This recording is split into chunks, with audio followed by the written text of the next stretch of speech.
I got so much motherfucking design on right now.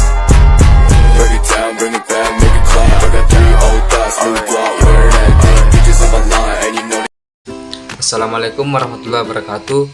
Perkenalkan, nama saya Indra Pratama Putra dengan NIM A351234041. Saya di sini sebagai ketua kelompok 2 dan berdirikan beberapa anggota. Yang pertama, Febriansyah, Alia, Widya Nur Hasanah, dan Valentin, yang akan membacakan materi hasil diskusi kami yang berjudul Sejarah Indonesia.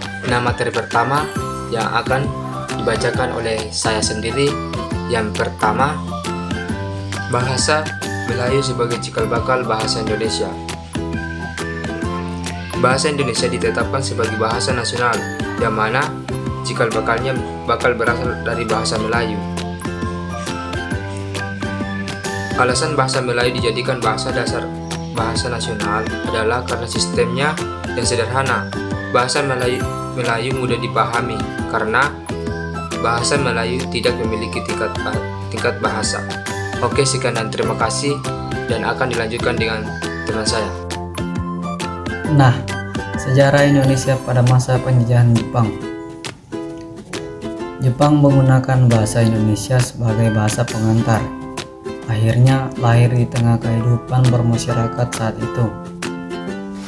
Hal tersebut didukung pula oleh adanya kebijakan Jepang mengenai pendidikan sekolah selama 12 tahun.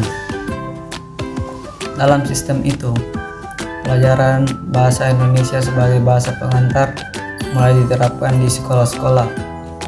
Penggunaan bahasa Indonesia ini akhirnya ditetapkan sebagai mata pelajaran utama yang mulai dipergunakan pada sekolah tingkat kelas 3. Hal ini ditujukan untuk menghilangkan pengaruh Belanda di tanah air. Dari peraturan mengenai penggunaan bahasa Indonesia dijadikan Jepang sebagai batu loncatan untuk melarang keras penggunaan bahasa Belanda. Keberadaan bahasa Indonesia membuat pemerintah Jepang mengeluarkan aturan untuk memberi hukuman bagi rakyat pribumi yang menggunakan bahasa Belanda. Selain itu, orang Belanda maupun Indonesia juga diwajibkan menggunakan bahasa Indonesia. Bagi penduduk yang ketahuan menggunakan bahasa Belanda akan diberi hukuman karena dianggap sebagai mata-mata Belanda. Penggunaan bahasa Indonesia sebagai bahasa pergaulan sehari-hari di kalangan pribumi kala itu justru menjadi sarana persatuan yang tidak disadari pemerintah Jepang. Awalnya, pemerintah Jepang tidak bermaksud sedikitpun untuk bersikap pro, apalagi memajukan pribumi. Hal itu karena penetapan penggunaan bahasa Indonesia sebagai bahasa negara merupakan suatu bentuk kebijakan yang tidak disengaja. Sebenarnya, tujuan Jepang dalam mengeluarkan kebijakan penggunaan bahasa Indonesia hanya sebagai bahasa pengantar untuk mengikat hati pribumi agar lebih tunduk terhadap pemerintahannya.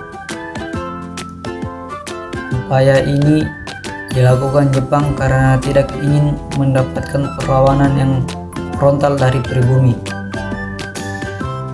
Selain itu, Jepang juga menyenangkan hati rakyat dengan kebijakan pengibaran bendera merah putih dan penggunaan lagu Indonesia Raya.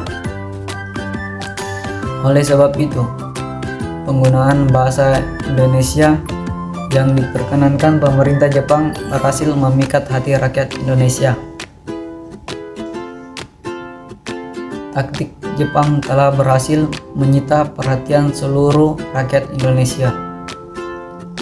Rakyat yang terlena tidak menyadari bahwa Jepang menetapkan kebijakan-kebijakan yang hanya memuat kepentingan untuk mempertahankan kedudukannya. Berdasarkan perjalanan sejarah bangsa, seluruh rakyat Indonesia akhirnya menyadari sedang berada dalam genggaman negara fasisme yang kejam. Kedatangan Jepang bukan untuk memajukan atau mengarahkan Indonesia pada kemerdekaan, melainkan untuk menggantikan posisi Belanda sebagai penjajah atas tanah air Indonesia. Melalui aturan penggunaan bahasa Indonesia yang direalisasikannya, maka ketetapan itu hanya sekedar sarana untuk menutupi niat penjajahannya di mata pribumi. Di sini saya akan melanjutkan materi selanjutnya, yaitu definisi kutipan.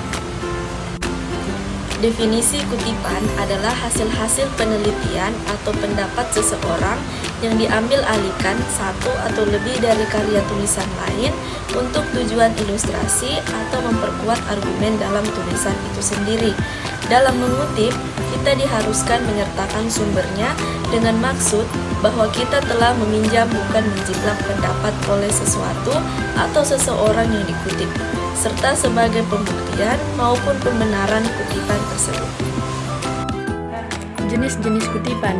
Nah, secara umum kutipan dibagi menjadi dua jenis, yaitu kutipan langsung dan kutipan tidak langsung.